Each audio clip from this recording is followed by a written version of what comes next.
कहानी शुरू होती है। हम एक लड़की को देखते हैं जो समुद्र के किनारे घूम रही थी। उसे वहाँ पर एक सूटकेस नजर आता है। जैसे ही वो उसे खोलती है उसकी बदबू से उसे उल्टी आ जाती है और उसमें से किसी का कटा हुआ हाथ निकलता है। अब कहानी चली जाती है 10 साल पीछे। हम यहाँ पर जान पाते हैं ये किसका हाथ था और इसके साथ क्या हुआ था, उसकी ऐसी हालत क्यों हुई। हम मेलनी नाम की एक लड़की को देखते हैं जो एक होटल में वेट्रेस का काम करती थी और साथ ही साथ नर्सिंग की पढ़ाई भी कर रही थी। एक दिन उसके पास एक आदमी आता है जो उसके साथ वहीं पर वेटर का काम करता था। उस आदमी का नाम बिल होता है। वो उसको अपने साथ बाहर खाने पर ले जाने का पूछता है। अब मेलिनी भी ये जानती थी कि इसकी पहले भी एक दोस्त है। ये उसके साथ फिर भी जाने के लिए तैयार हो जाती है। ये कसिनो में काफी वक्त गुजारते हैं, गेम्स खेलते हैं। बिल अब मेलिनी को अपने लिए बहुत खास समझने लगा था क्योंकि वो गेम्स में अच्छे खासे पैसे कमा रहा था। उसे ऐसा लग रहा था कि वो उसके लिए बहुत लकी है और अब आहिस्ता आहिस्ता मेलिनी को भी बिल से प्यार होने लगा था। जब इस बारे में वो अपनी दोस्त को बताती है तो वो कहती है बिल बिल्कुल अच्छा नहीं है, उसकी तो पहले भी शादी हो चुकी है और वो तो बस ऐसे ही हर किसी को अपनी बातों में लगाता है। पर मेलिनी कुछ भी समझने के लिए तैयार नहीं थी। कहती है मैं उसे बदल दूंगी, मेरे प्यार से वो बदल जाएगा। अब इसी तरह वक्त तेजी से गुजरने लगा था। बिल और मेलिनी दोनों एक ही घर में रहने लगते हैं। पर तभी एक दिन एक औरत मेलिनी के पास आती है। ये कोई और नहीं बल्कि बिल की बीवी थी। वो उससे कहती है मेरा हस्बैंड बिल्कुल अच्छा इंसान नहीं है, वो ऐसे ही हर लड़की को अपने प्यार में फंसाकर उनके साथ धोखा करता है। पर मेलिनी उसकी कोई भी बात मानने के लिए तैयार नहीं थी। तभी उधर बिल भी आ जाता है। ये दोनों उस औरत को वहाँ से जाने का कहते हैं क्योंकि कुछ दिन के बाद ये दोनों शादी करने वाले थे। अब इसी तरह 5 साल गुजर जाते हैं जहाँ अब इन दोनों के 2 बच्चे थे। मेलिनी एक बहुत ही अच्छे हॉस्पिटल में नर्स और बिल यूनिवर्सिटी में टीचर था। दोनों की जिंदगी बहुत ही ज्यादा अच्छी जा रही थी। पर मेलिनी को अपना घर बदलना था, पर वो तो तब हो पाता जब दोनों के पास पैसे होते। बिल ने अपनी रूटीन को अभी भी नहीं छोड़ा था। वो अब भी कसिनो में जाकर गेम्स खेलता था।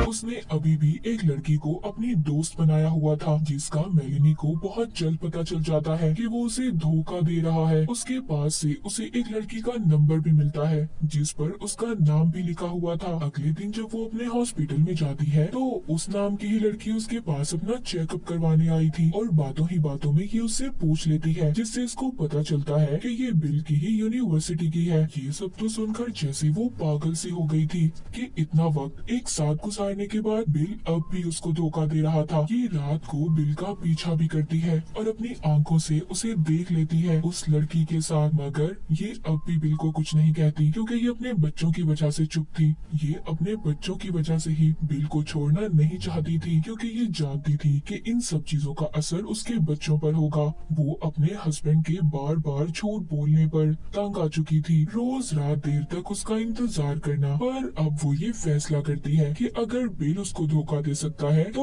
वो क्यों नहीं। वो हॉस्पिटल में डॉक्टर से दोस्ती कर लेती है और वो सिर्फ ऐसा इसलिए करती है ताकि उसको ज़हनी सुकून मिल सके क्योंकि वो बिल की वजह से बहुत ज्यादा परेशान हो चुकी थी। पर इस बारे में बिल को तो कुछ पता नहीं था। वो कसिनो के गेम्स के चक्कर में इतना पागल हो गया था, वो गुंडों से पैसे उधार लेकर खेलने जाता था इस उम्मीद के साथ कि वो कभी न कभी सारा पैसा जीत लेगा। पर ऐसा कभी नहीं होता। उस पर इतना ज्यादा कर्ज हो चुका था कि वो अपने बच्चों की फीस तक जमा नहीं करवाता था। वो पैसे तक वो कसिनो में लगा देता था। वो हफ्तों हफ्तों तक गायब रहता था और जब मेलिनी उसको फोन करती तो वो उसका फोन तक नहीं उठाता था।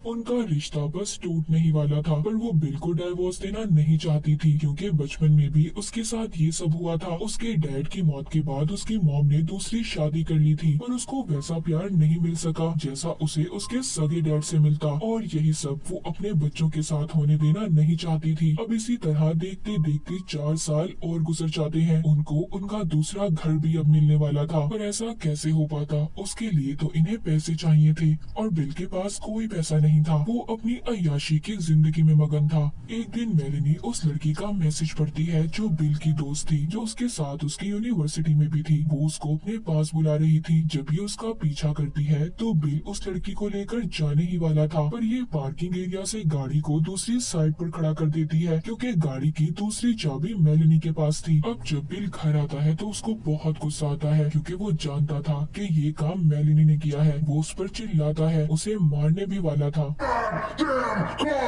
पर ऐसा नहीं करता। मेलेनी उसके ऐसे रवैये से बहुत ज्यादा तंग आ चुकी थी। अब एक दिन जिस हॉस्पिटल में वो काम करती थी, वहाँ से डॉक्टर के पेपर्स चुराती है जिस पर उनके साइन थे और उनकी नकल करने लगती है। अब ऐसा क्यों था और क्या चल रहा था उसके दिमाग में, कोई नहीं जानता था। अब वो एक रात बहुत प्यारी तैयार होती है अपने नए घर की खुशी में, बिल के साथ बहुत अच्छा वक्त गुजारती है, इस उम्मीद के साथ कि उनकी जिंदगी बदलने वाली है। पर ऐसा कुछ नहीं होता। अब कहानी को हमें वहीं से दिखाया जाता है जहाँ से शुरू हुई थी। वो सूटकेस जो उस लड़की को मिला था, जब वो पुलिस को बुलाती है तो यहाँ पर पता चलता है इससे पहले भी पुलिस को ऐसे ही 2 सूटकेस मिले थे जिनमें एक ही इंसान के अलग अलग जिस्म के हिस्से मौजूद थे। अब आखिरी सूटकेस में बिल का जब सर मिलता है तो पुलिस को पता चल जाता है कि ये बिल की लाश थी। जी हाँ, उस सूटकेस में बिल की लाश थी, वो मर चुका था। पुलिस अब मेलेनी के पास जाती है जो अपने मॉम डैड के घर पर रह रही थी। जब इसको पता चलता है कि बिल मर चुका है और वो भी इतने बुरे तरीके से किसी ने मार दिया, तो वो तो जैसे पागल सी हो जाती है।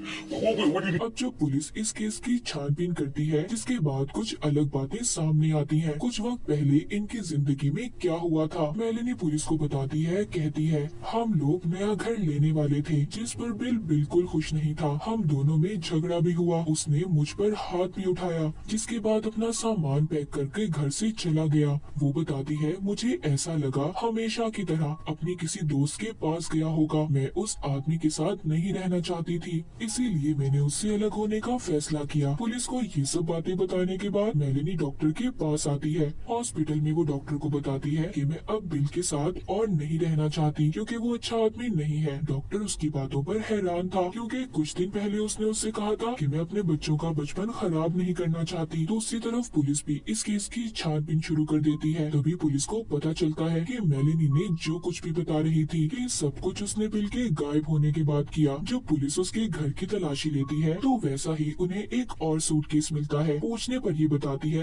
कि हमारे पास ऐसे सूटकेस और भी हैं, पर जब बिल घर से गया था तो वो बिल्कुल ऐसे ही सूटकेस के अंदर कपड़े लेकर गया था। अब पुलिस को भी ये पता चलता है कि कुछ दिन पहले मेलेनी ने एक गन को भी खरीदा था। वो गन तो पुलिस को इसके घर से नहीं मिलती, पर पूछताछ करने पर पता चलता है उस गन में जो गोलियां थी वैसे ही गोली बिल की लाश में से मिली थी, मतलब इसी गन से उसको मारा गया था। इस पर मेलेनी ये कहती है कि जाते वक्त वो अपनी सारी चीजें साथ लेकर गया था और क्या पता ये गन भी ले गया हो और उसी की गन से किसी ने उसे मारा हो। पुलिस जब घर को चेक करती है तब भी उन्हें घर से कोई निशान कुछ नहीं मिलता, पर उन्हें ये भी पता चल गया था कि बिल के गायब होने से 2 दिन पहले ही मेलेनी ने उस गन को खरीदा था, जिस पर वो उन्हें बताती है कि बिल ने ही मुझे इस गन को खरीदने का कहा था। जब पुलिस को बिल की गुमशुदा गाड़ी मिलती है जिसमें उसके खून के निशान थे, मेलेनी पुलिस को ये कहती है कि हो सकता है किसी गुंडे ने बिल को मार दिया हो। वो अक्सर पैसे उधार लेता था और पुलिस को ऐसा नहीं लगता। वो कहते हैं कि पैसों के पीछे कोई किसी को इतनी बेरहमी से क्यों मारेगा, और फिर लाश को भी तो छुपाने की कोशिश की गई है। ये किसी ऐसे इंसान का काम है जो बिल से बहुत ज्यादा नफरत करता था और उसके दिल में उसके लिए बेइंतहा गुस्सा था। बिल की बहन को भी यही सब लग रहा था कि मेलेनी ही थी जो उससे सबसे ज्यादा नफरत करती थी। वो सारी बात जाकर पुलिस को बता देती है कि मेलेनी और बिल के दरमियान क्या चल रहा था। अब पुलिस का शक और ज्यादा पक्का हो जाता है, पर उनके पास अभी भी कोई सबूत नहीं था। इसके बाद वो मेलेनी पर नजर रखना शुरू कर देते हैं और आखिरकार 2 महीनों बाद पुलिस को आहिस्ता आहिस्ता सब कुछ पता चलने लगा था। उन्हें पता चलता है कि बिल के मरने से पहले मेलेनी ने एक दवाई को ऑर्डर पर मंगवाया था, पर उनको साथ ही साथ छानबीन से ये भी पता चलता है और उसने डॉक्टर के नकली साइन किए थे क्योंकि ये ऐसी खतरनाक दवाई थी कि डॉक्टर के साइन के बगैर इसे कोई नहीं देता था। सारे सबूतों को इकट्ठा करके पुलिस एक कहानी बनाती है कि उस रात आखिर हुआ क्या था। यहाँ पर हमें पता चलता है उस रात उनमें कोई झगड़ा नहीं हुआ था। उस दवाई को उसने बिल की शराब में मिलाकर पिला दिया जिससे वो बेहोश हो गया और सुबह बच्चों को स्कूल भेजकर उसने अपने ही घर में उसका खून कर दिया और बाथरूम में ले जाकर उसकी लाश के टुकड़े कर सूटकेस में भर दिया ताकि लाश को उठाने और ले जाने में आसानी हो। जिसके बाद उसने लाश को गाड़ी में ले जाकर समंदर में फेंक दिया और खुद उस गाड़ी को छोड़कर दोबारा घर आ गई। उसने अपने सारे घर को साफ कर लिया, पर वो अपने जूतों के बारे में भूल गई थी, जिस वजह से पुलिस को भी उसके खिलाफ सबूत मिला था, क्योंकि उसके जूतों पर जो खून के निशान थे वैसे ही निशान उनको बिल की गाड़ी से मिले थे। मेलेनी अब पकड़ी जा चुकी थी,